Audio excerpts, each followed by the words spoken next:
Et face à ces pics de pollution qui s'enchaînent à travers le monde, on le voit de jour en jour, eh bien, c'est un mois de décembre marqué par des phénomènes météo curieux et plutôt inhabituels pour une fin d'année, des températures très clémentes par exemple en France, mais aussi parallèlement des phénomènes extrêmes dans d'autres régions du monde. Betsabé, on tente de comprendre pourquoi. Oui, alors le mois de décembre qui justement semble à lui seul résumer ce drôle de temps auquel on a assisté ces derniers mois. D'un côté, une douceur exceptionnelle à Paris. Regardez, on joue à la pétanque le 21 décembre à Moscou. On a fêté Noël sans la neige. Moscou, où quand même les moyennes aussi en décembre entre -9 et -4 degrés normalement. Et puis de l'autre côté, on a eu les catastrophes climatiques en Australie. On a vu les forêts qui ont brûlé. Au Texas, les tornades, comme sur ces images, après les tornades qui ont tout détruit sur leur passage, car les températures de cette fin d'année relèvent de l'exceptionnel. Novembre et décembre accumulent ces températures supérieures aux normales saisonnières. 7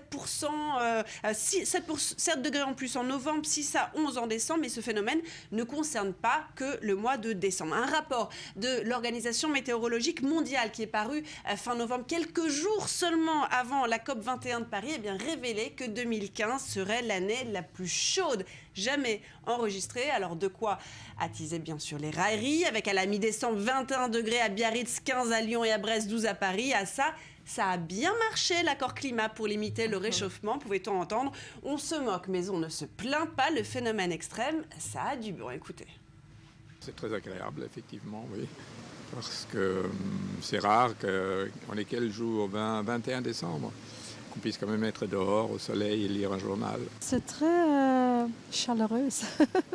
C'est bon. C'est bon, c'est très bon, bon. c'est bon pour la Agréable. santé. Et maintenant, il y a des vacances et on doit profiter un peu du soleil. Alors, comment expliquer ces phénomènes, cette douceur inhabituelle par exemple? C'est la faute au réchauffement climatique pour faire simple? Oui et non. Alors le phénomène El Niño tout d'abord, qui va faire seulement très légèrement monter les températures. On parle d'un 10e degré Celsius.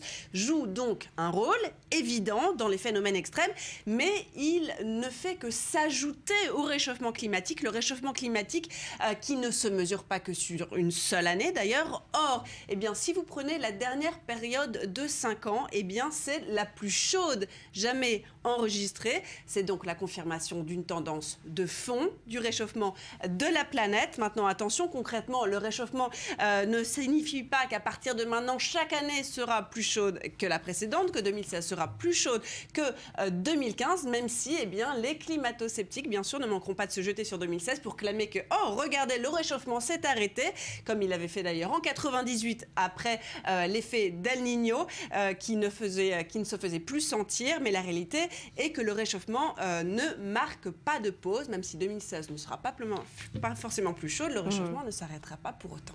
Merci Betsabé. Toujours